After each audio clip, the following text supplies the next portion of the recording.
All right, guys. So I don't know. We're gonna do a little Bible study. I'm just not. I don't know. We're doing things. We're getting things figured out. But here, you want to see the front? Look. Now I got a chain hook and a chain hook, and now we've got. That's secure. That's not going anywhere. So that's good. The front end of this is done. Pretty much. That's good. But I'm listening to this and I'm just like, I don't know how many people, it seems like everybody just reads what they call the New Testament. Nobody actually listens to like God, what God says. And if you want to know God's history with mankind, you have to read the Old Testament, okay? And I hate using the word Old Testament. Team Satan is the one who used who put that word old and new in your Bible so that you would think that actually serving God is old and dumb and you don't need to do what he says, and so I hate using terms that Team Satan created, okay? But guys, you gotta read. Read it for yourself. Don't listen to someone else. I mean, if you don't have the Spirit of God, you're never gonna know what's what, okay? I don't know if I can put you up on something. Do I have... Here's a hole saw bit. Will that work? Get the strap out of the road. Alright, guys. Hey, this is my Israel shirt. Triathlon shirt from when I was in Israel for a while.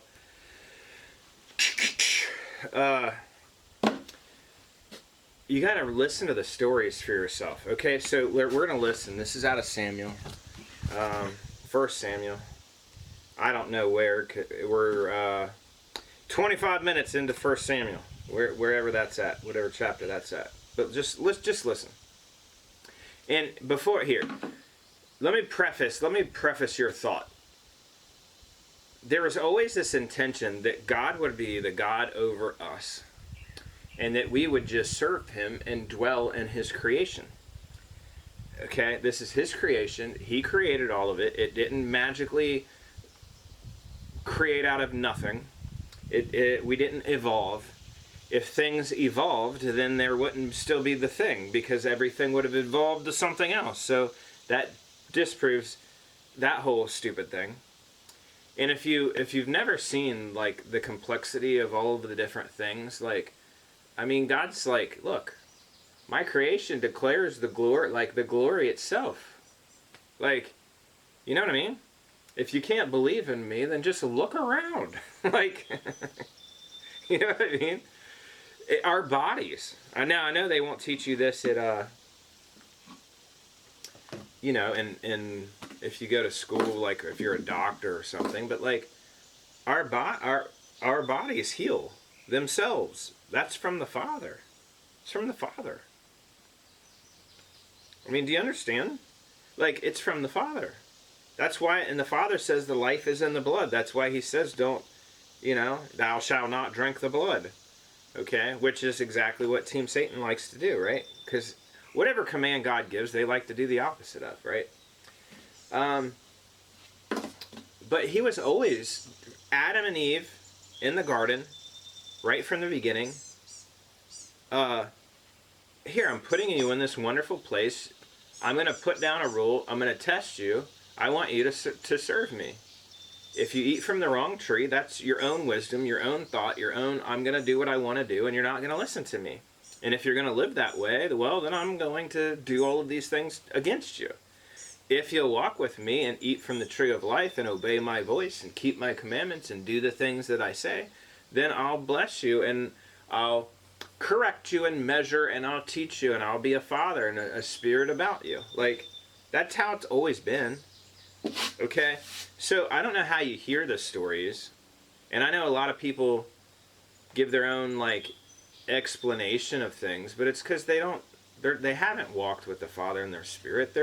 And there's just a lot of people who are babes who go to the internet to try to find answers because God's not giving them an answer when they read the scripture, so they go to try to find one, and then those people don't live in faith, so God shuts up his spirit from all of those people, and God confounds the people who think they're smart and who go to seminary and do all that stuff, and then God reveals it to babes who will, like little children in spirit, guys, not like physically, like in spirit.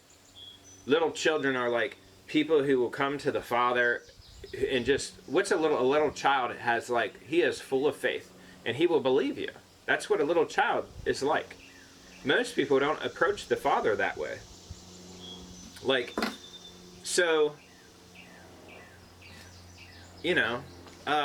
that's the child. So when you're reading the scriptures and it's like, if anyone gives a cup of cold water to one of my children, like little children, or, he's not talking about little kids.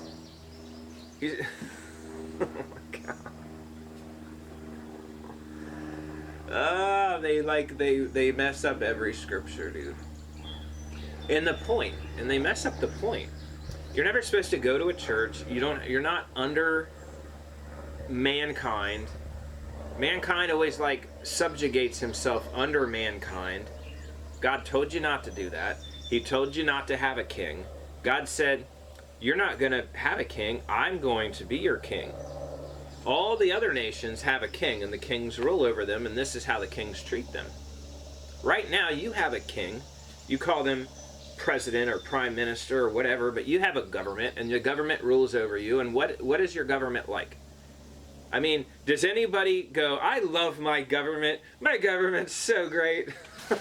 I just wish we could have more government in my life. I love how they govern all the things about me. I love how I have to pay for government stickers and government stamps and government taxes and tax on the gas. And I love how much the government takes from my paycheck. Does any... I've never heard anyone say that. Except if you're maybe in the government. Okay, I never heard anybody say that. So, and what did God say? Do you know the scriptures? Do you know that God never intended for it to be that way? Do you know that he was supposed to be our God and we were supposed to be his people? And we were just supposed to keep his commandments, and he gave us a responsibility, and we needed to be responsible people. And it was even to the extent that the Father's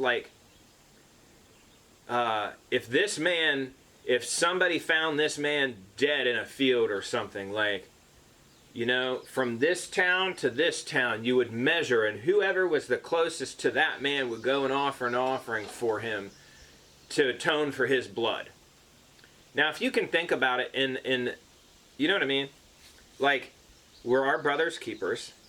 We have a responsibility to live a certain way and to teach a people about the Father. We are supposed to be examples. We are supposed to rear our children up in the fear of God, teaching them the law of God, which is why God gave us statutes so that we would teach them. What is Passover all about? Oh, God's going to take us out of this land, and he's going to forgive us. And he did this by an offering, and we do this year by year to keep this in remembrance among the people who serve God. Oh, okay. And then we offer up a first fruit offering on the day after Passover. Well, why do you do that? Because God brought us up out of the wilderness, and he brought us up out in haste, and he delivered us from the gods and from the kings of this people, that we should become a people unto himself. But the kings in that place didn't want to let us go. Pharaoh wouldn't let us go. But God came, he brought us out with a strong and a mighty hand. He made a way in the wilderness where there was no way. Even when we were hemmed in by the Red Sea, God split the sea, and we were able to go to some place spiritually that no one else in the world could go, because God did it. So what's the first? What does that have to do with the first fruit offering? We are redeemed out of the earth to become the first fruits unto the Father, just as Christ was the first fruits. We are also supposed to become the first fruits among men. among many brethren. Oh, that's what first fruits means? Yes, that's why we do it every year from year to year. Oh, then what? Unleavened bread. I mean, and we just go on from unleavened bread to the appointed time of harvest to trumpets to atonement to tabernacles. Like, God gives us statutes so that mankind will remember these things and pass it on. It's like a culture. You know how cultures have things that they do? Only God's people, guess what culture they are? They obey God's commandments. That's what culture they are. So when you look around, you don't see that culture anywhere, do you? Because Team Satan sneaks into the religions, hijacks them, and then has them do other things that aren't what God actually says. But everybody still goes to the buildings and does what man says. And then they all still have kings over them, and everything continues on, as it were, where it's not good. And God, so understand that. Let me put you in history here. So Samuel, Hannah couldn't bear a son. God moved. Hannah cried out to the Lord and made a vow to the Lord and said, "If you give me a son, I will give him to you all of his days." So God blessed Hannah. Hannah conceived and had a son. And Hannah went and offered her son up to the Lord in the temple. Eli became basically like his mentor. There came a time where the Lord finally spoke to Samuel. And then basically Samuel ruled as a judge. What's a judge? A judge is somebody who judges things according to supposed to be according to the Father. A man of wisdom who hears from the Father, who leads people according to what the Father actually says, not what everyone else does. You'll find this pattern you'll find this pattern throughout all the scriptures, from Adam to all of the different, God destroyed everybody, then you have everybody on the other side of the flood, then you'll have, you'll find this reoccurring theme that mankind doesn't follow God, doesn't know God, worships creation, worships the sun, worships, consults with the astrology and the moon and the stars, people divine and say things like, tomorrow you'll have a good day, and if you're in Aries, you'll be this, and you find this history of people who do all of these things, and God's like, no, they don't know me, they don't serve me, they don't know I created them, and yet they'll worship creation over the Creator. You'll find how mankind creates a religion in place of actually doing what God says, and how just again and again and again you'll find that mankind is stuck on stupid and won't serve the Lord. And then when people, God will raise up a priest, God will raise up a prophet, God will raise up a judge. The people will, and God will shut his understanding off from the rest of the people because of how the people act in their heart against him. So he shuts up their understanding, and they just continue on in their religion and going to their temple and going to their church, and they don't know the Father. And then you'll have God will raise up somebody and speak, and then no one will want to listen to that person. But then God has to do works to make everyone believe that person is actually of him. And you just have this repeating thing, So here in Samuel, it's just I just wanted you to hear it. Just listen to this for a few minutes. Hear it for yourself, okay?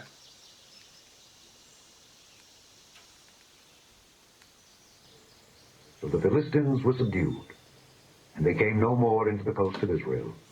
And the hand of the Lord was against the Philistines all the days of Samuel. And the cities which the Philistines had taken from Israel were restored to Israel, from Ekron even unto Gath. And the coasts thereof did Israel deliver out of the hands of the Philistines. And there was peace between Israel and the Amorites. And Samuel... So when Samuel reigned over the people, not reign, but when the people served God according to Samuel's instruction from the Lord, there was no king over the people. The people served God. God was well pleased. God gave them peace with their enemies, and all things were restored to them. So now, as I say that, let's put this in context. how did you hear what I just said? Did you interpret what I just said as, if we would quit with our churches and quit with our Sunday and quit with honoring a sun god and quit with all of our, guys, do you know that the sun god is called Amun Ra? Do you know Ra in Hebrew means evil? Do you know that's where the Wrath, do you know Wrath, child's Wrath, do you know Wrath is plural of Ra in Hebrew? Did you know that? So they're the Rothschild people who surname themselves Rothchildren or the Rothschilds. Do you understand who they? I mean, do you understand these things? Like, these are people who worship not God, even though they'll say God, even though they'll say we're one nation under God. Do you understand that they're playing word? It's called word magic. Where they say God and you think God, but they're not talking about the God that is coming to your mind, and they're not teaching you the God that is coming to your mind. They subvert the whole thing. Do you understand? It's not. Do you think the devil is going to come to you in a way that is that's not like deceitful and using trickery and word magic and all these things? And these people roll over you and do these things and deceive you, and the people are like, give me freedom, give me peace, give me love, love wins, And I'm like, dude, do you know about Team Satan? Have you looked at any of the people on Team Satan and seen, that's what they teach. They teach love under will. They teach these principles like brave new world. You're the brave people of the new world. Brave. But that's a new world of a different spirit that's worshiping the prince of the power of the air. Do you realize that they orchestrate events in the earth to wear your soul out? That's like chaos magic. They wear your soul out with these things, and then they bounce back and forth, and then they present you with a truth, and you accept it. And you don't even realize that you've been manipulated on this side, so that you choose this. I mean, you want a good example? Everybody's like, go Trump, go Trump. Trump he's a Mason. Do you guys not see this stuff? You were never supposed to have a king. When you hear this thing about Samuel, so when you hear that, does your brain go, gosh, if we just actually served God and did what God said, then God would be our king and we wouldn't have a king? God's blessing would come back. Is that that's how I hear it? Because when I hear it, the Father, at the same time is teaching me how I need to interpret it. There was a time where I didn't have the Father and I didn't have that teaching me. But when I hear it, that's how I hear it. Okay? I don't hear a story about Hebrews way back in 2,000 years ago or something. I hear a story about God doing something with mankind, and I see the whole resemblance. I see what the people are doing. I see what God's expectation is. I see how they failed and what we should be doing, and then I order my life to be doing that. All of that happens in 2 seconds as I'm listening to this, okay? Just trying to get you on the same page here. So that when the people were serving God and following Samuel's direction, and they had no king over them, and they were walking in God's commandments and doing everything was just fine. But when, now listen. All the days of his life. And he went from year to year in circuit to Bethel and Gilgal and Mizpeh, and judged Israel in all those places. And his return was to Ramah, for there was his house. And there he judged Israel, and there he built an altar unto the Lord. Chapter 8. And it came to pass, when Samuel was old, that he made his sons judges over Israel. Now the name of his firstborn was Joel, and the name of his second Abiah. They were judges in Beersheba. And his sons walked not in his ways, but turned aside after lucre, and took bribes, and perverted judgment. Then all the elders of Israel gathered themselves together, and came to Samuel unto Ramah, and said unto him, Behold, thou art old, and thy sons walk not in thy ways. Now make us a king to judge us like all the nations. But the thing displeased Samuel when they said, Give us a king to judge us. And Samuel prayed unto the Lord. And the Lord said unto Samuel, Hearken unto the voice of the people in all that they say unto thee. For they have not rejected thee, but they have rejected me. They have not, why would God say listen to them? Wouldn't God say no? God's like, I'm going to teach mankind a lesson. This is how your king is going to treat you because you've rejected me. So here, I'm going to give you what you want, and I'm going to allow you to go see what that's like. Okay? So here, listen. According to all the works which they have done since the day that I brought them up out of Egypt, even unto this day, wherewith they have forsaken me and served other gods, so do they also unto thee. Now therefore hearken unto their voice. Howbeit, yet protest solemnly unto them, and show them the manner of the king that shall reign over them. And Samuel told all the words of the Lord unto the people that asked of him a king, and he said, This will be the manner of the king that shall reign over you. He will take your sons, and appoint them for himself, for his chariots, and to be his horsemen, and some shall run before his chariots.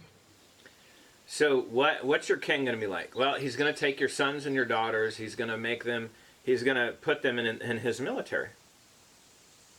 He's going to use them at his own disposal. Your sons and your daughters will become cannon fodder for Team Satan to fight endless wars in countries for no point to enrich the people and to promote the Team Satan agenda in the earth. And when they're done using your sons and daughters, they're gonna cut off their benefits and try to eliminate the risk of them uprising against Team Satan. I mean, can you hear? Is that how you hear it? That's how I hear it. With thousands and captains over 50s, and will set them to ear his ground, and to reap his harvest, and to make his instruments of war and instruments of his chariots. And he will take your daughters to be confectionaries, and to be cooks, and to be bakers.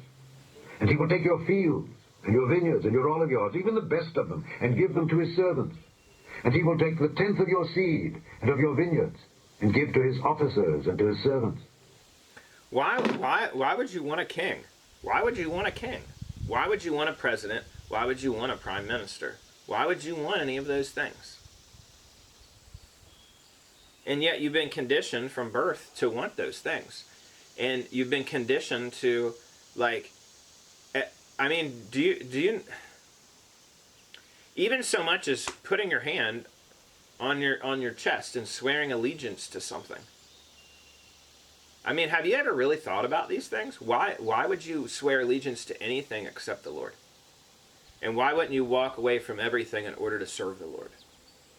I mean, isn't that what the Father says? Isn't that how we're being tested? If you expect to get to a place, say you think God is in heaven, right? And you go, I want to get to heaven where God is. And God's not happy with the people on the earth. So I'm going to serve the Father in a way that, well, do you really think that you're going to get there by acting like everyone else and conforming to their religion and conforming to the spirit of the world? Or do you think that God's going to test the people in the world to see who is actually worthy on coming? And that the people who overcome in their testing will be the people who get to come. And that not many people will come, even though many people will profess that they serve and know the Lord. And many people will do works in his name.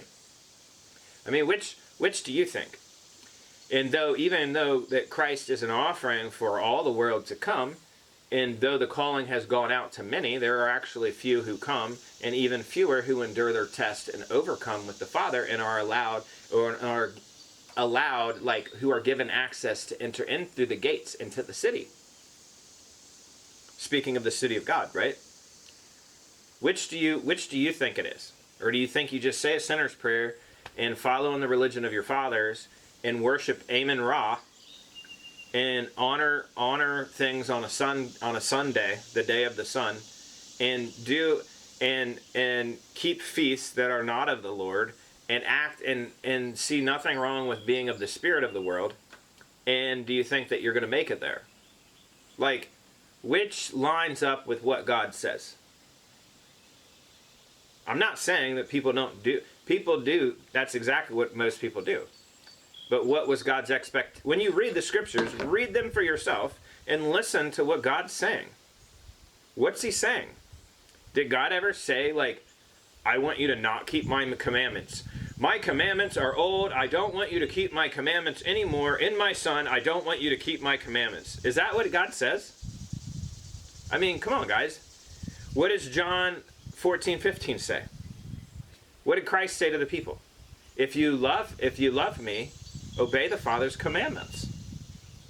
John 13:17. If you know these things, happy are you if you actually do them. I mean, what's Revelation talk about? The people who have faith in Christ, but also keep God's commandments. What's the metaphor in the end for the people who, the remnant of people who escape the judgment of God in the end days? What's that like?